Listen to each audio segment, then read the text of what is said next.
નમસ્કાર, સ્વાગત છે તમારું ફરી એકવાર રુદ્રાજ વ્યાકરણ ચેનલમાં। આજે આપણે આ વિડીયોની અંદર રાષ્ટ્રીય શિક્ષણ નીતિ અંતર્ગત એક નવા વિષય અંતર્ગત એક નિબંધ છે જોવા જઈ રહ્યા છે। જે નિબંધનું શીર્ષક છે નવી શિક્ષણ નીતિ, શિક્ષણમાં પરિવર્તનની નવી દિશા, જે આવનારી ટાટ એચ અને એસની અંદર છે ખૂબ જ ઉપયોગી થઈ શકે એવું છે। તો વિડીયોની શરૂઆત કરીએ તે પહેલાં આપ આ ચેનલની અંદર નવા હો, ચેનલને હજી સુધી સબસ્ક્રાઈબ ન કરી હોય તો જરૂરથી ચેનલને સબસ્ક્રાઈબ કરો, વિડીયોને લાઇક કરો અને તમારા મિત્રોની સાથે શેર કરવાનું ભૂલશો નહીં। તો જોઈએ નિબંધ નવી શિક્ષણ નીતિ, શિક્ષણમાં પરિવર્તનની નવી દિશા। શિક્ષણનો અર્થ અને હેતુ। શિક્ષણ એટલે શીખવાની અને શીખવવાની પ્રક્રિયા।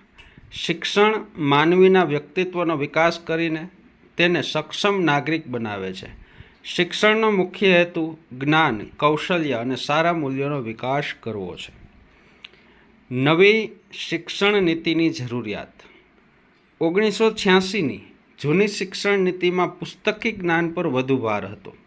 વિદ્યાર્થીઓને પ્રાયોગિક અને રોજગારલક્ષી જ્ઞાન ઓછું મળતું હતું।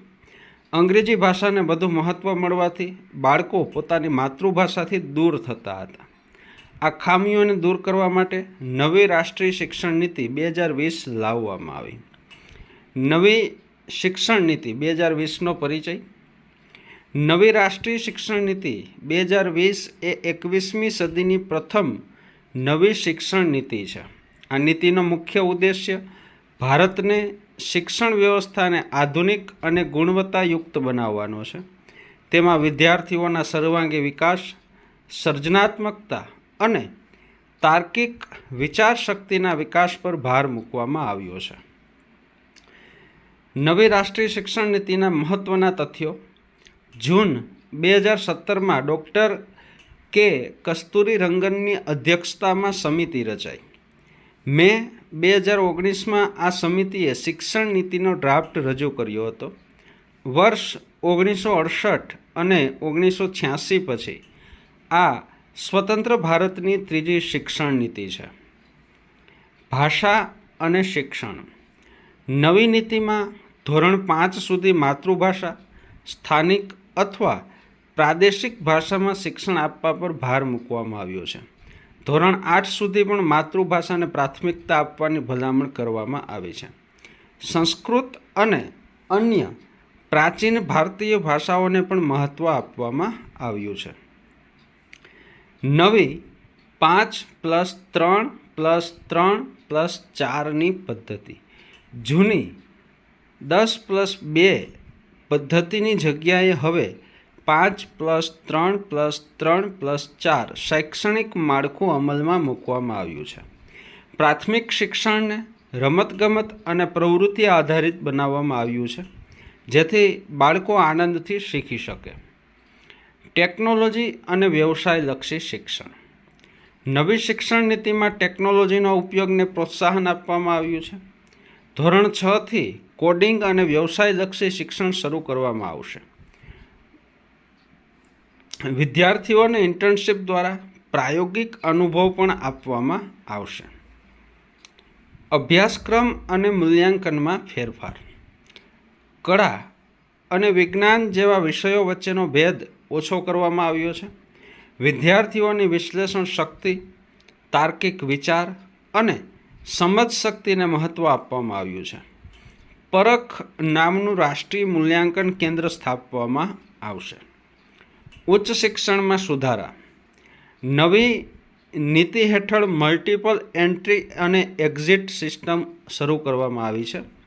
1 વર્ષ પછી પ્રમાણપત્ર, 2 વર્ષ પછી ડિપ્લોમા, 3 વર્ષ પછી ડિગ્રી અને 4 વર્ષ પછી સંશોધન સાથે ગ્રેજ્યુએશનની સુવિધા આપવામાં આવશે।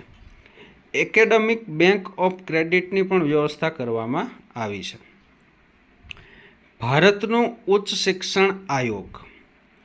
ઉચ્ચ શિક્ષણ માટે HECL નામની નવી સંસ્થા રચવામાં આવશે। તેમાં નિયમન, ધોરણ, ભંડોળ અને માન્યતા માટે અલગ અલગ સંસ્થાઓ કાર્ય કરશે। નવી શિક્ષણ નીતિ સામેના પડકારો। માતૃભાષામાં શિક્ષણ આપવા માટે સક્ષમ શિક્ષકો અને અભ્યાસ સામગ્રીની જરૂર પડશે.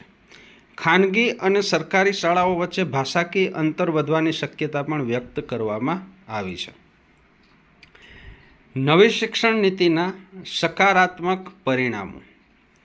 આ નીતિથી વિદ્યાર્થીઓને પ્રાયોગિક અને ટેકનિકલ જ્ઞાન મળશે, માતૃભાષાનો વિકાસ થશે, ઇન્ટર્નશિપ અને કોડિંગથી વિદ્યાર્થીઓ ભવિષ્ય માટે વધુ તૈયાર બનશે. આ નીતિ વિદ્યાર્થીઓના સર્વાંગી વિકાસને પ્રોત્સાહન આપશે. અમલીકરણ અને લક્ષ્ય.